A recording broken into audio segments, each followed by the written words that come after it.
Welcome again guys sa graphics card review natin, and today we're going to talk about one of our best selling cards in the market. Bakit nga ba popular itong card na ito? And why do we always receive inquiries about this card? Well, today, susubukan nating sasagutin ang mga tanong na yan. So stick around guys if you're curious for the performance as well as the price range of this card. This is eParis TV signing in.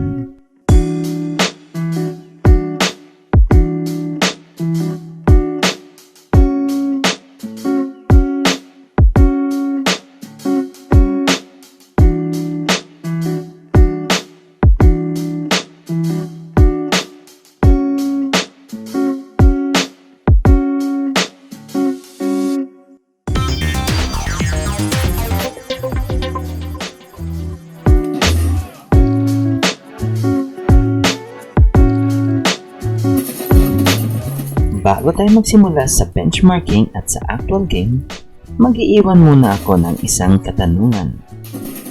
Gaano ka-importante ang VRAM or video RAM sa isang laro? The higher the VRAM, the better? This means ba na I'll always go for the higher VRAM whenever I'm looking out for a graphics card? In this video, we might get some clues regarding the VRAM.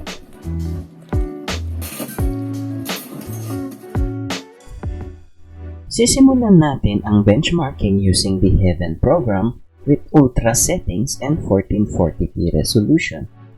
We need to input manually ang max monitor resolution ko since wala siya sa drop-down choices.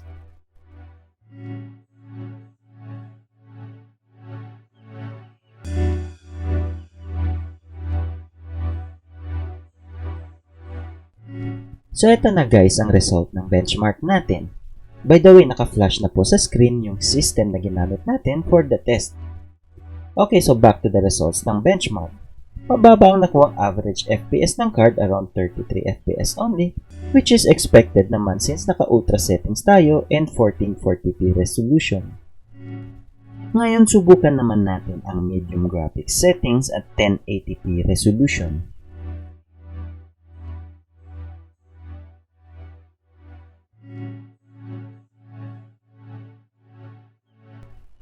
Dahil binaba natin sa 1080p resolution at ginawang medium ang graphic settings, kaya nakakuha tayo ng mataas na average FPS around 111, which will give you a smooth gameplay but will have to sacrifice some of your visual graphics. Ngayon guys, sa actual game na natin itetest ang card.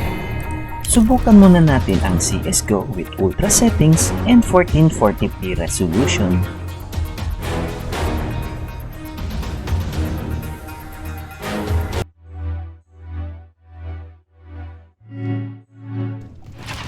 Ngayon guys, kung mapapansin nyo sa upper right corner ng inyong screen, makikita nyo ang camera capture recording namin para naman ma-compare nyo versus sa screen capture recording since napansin namin na may konting lag sa screen capture recording namin but wala naman ako masyadong napansin while playing the game.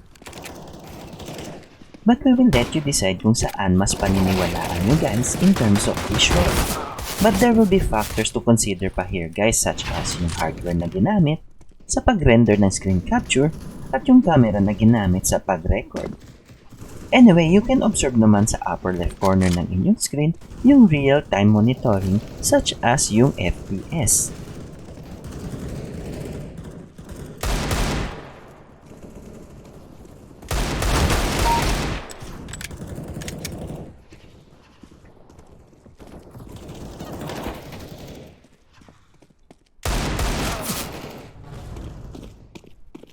Now, we will let you observe visually yung smoothness ng game sa monitor screen. Uulitin ko po, ultra settings po ginawa natin and 1440p resolution. Also, my monitor has a refresh rate of 144Hz and you might want to take this into consideration.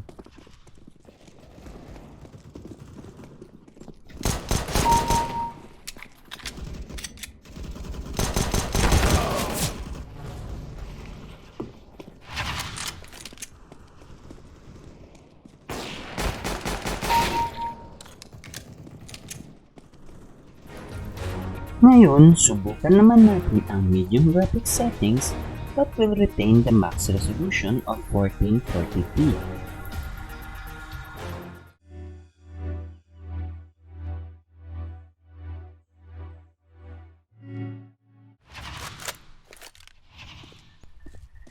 To be honest guys, wala akong masyadong napansin sa difference sa smoothness ng gameplay at sa visual graphics.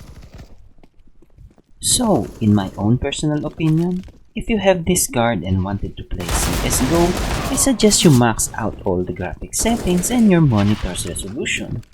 Well, unless your monitor has 4K resolution, I think this Sapphire Nitro Plus RX 584GB can handle this game efficiently with max out settings.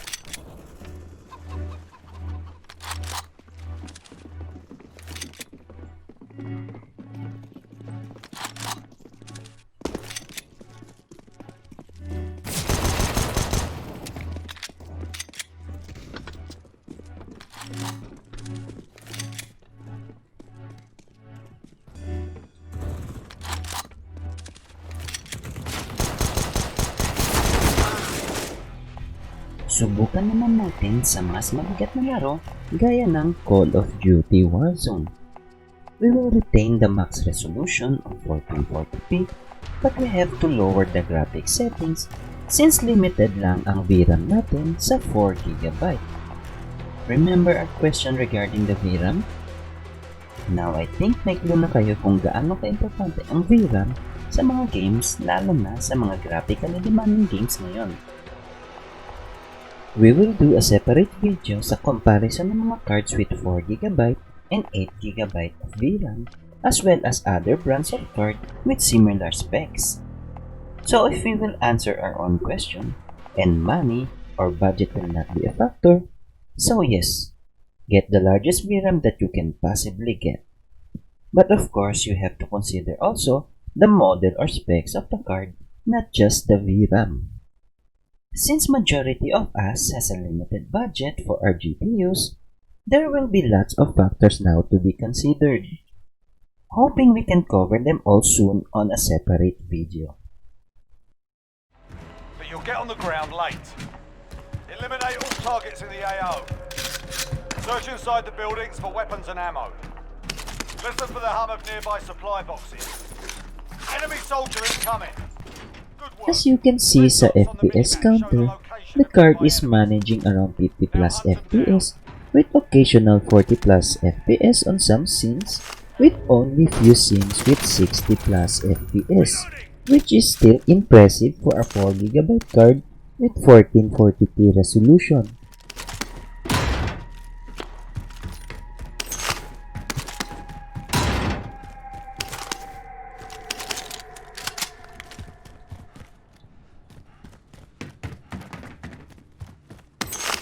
Cash can be used at buy stations to buy kill streaks and other special items. Now switching again sa camera recording for you to compare versus the screen capture recording. Well done. The upper right part of your HUD shows how many enemies remain.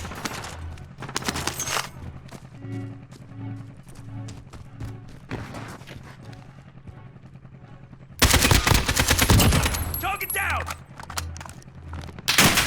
I'm taking fire!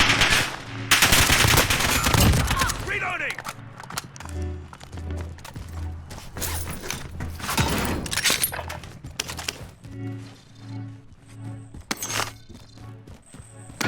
Objective updated. Secure that position. Enemy soldier incoming.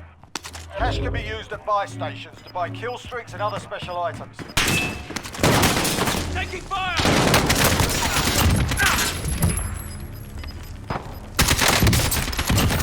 Reloading!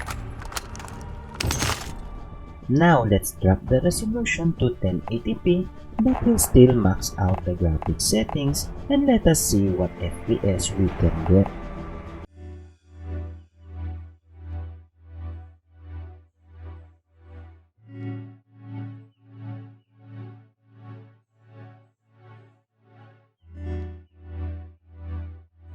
You shoot lets you glide away from everyone else, but you'll get on the ground late. Search inside the buildings for weapons and ammo. Listen for the hum of nearby supply boxes.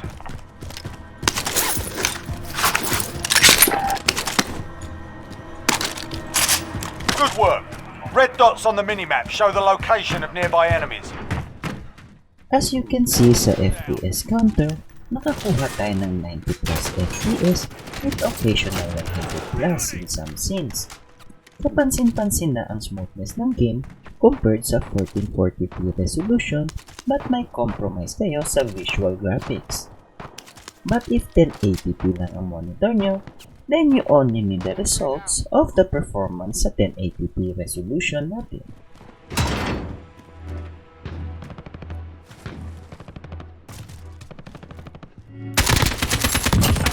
Reloading! Well done. The upper right part of your HUD shows how many enemies remain.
Subukan naman natin sa larong NBA 2K20. We just let the game set its recommended graphic settings at hinayaan na namin for testing out the card. Let's try the Heat versus the Lakers. Maybe iba yung outcome dito.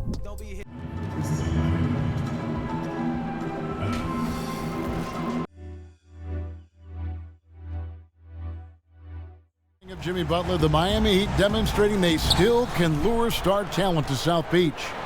The Heat back on the rise. The Butler signing sets the stage for the summer of 2021 when they should have the cap space to sign another max player. As you can see sa FPS counter natin, steady sa 60 FPS ang nakukuha natin sa mismong court game, which I think is sufficient sa ganitong type ng laro. Yung movements ng player seems normal naman and it did not felt lagging. Mukhang mag-i-enjoy naman ang maglalaro nito gamit ang Sapphire Nitro Plus RX 580 4GB. The ball handlers and his reach and length can suffocate perimeter players.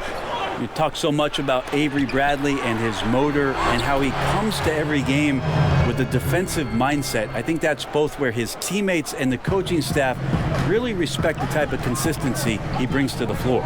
So it's the Lakers now, following the score by Miami. Back to LeBron. Outside Bradley. 5 on the clock. Here's McGee. Trying to get open is Davis, and it's in there. Now, for our last testing of the card, let's render around 1.3GB of 1080p video, and let's see how long will it take to render all those videos and sounds.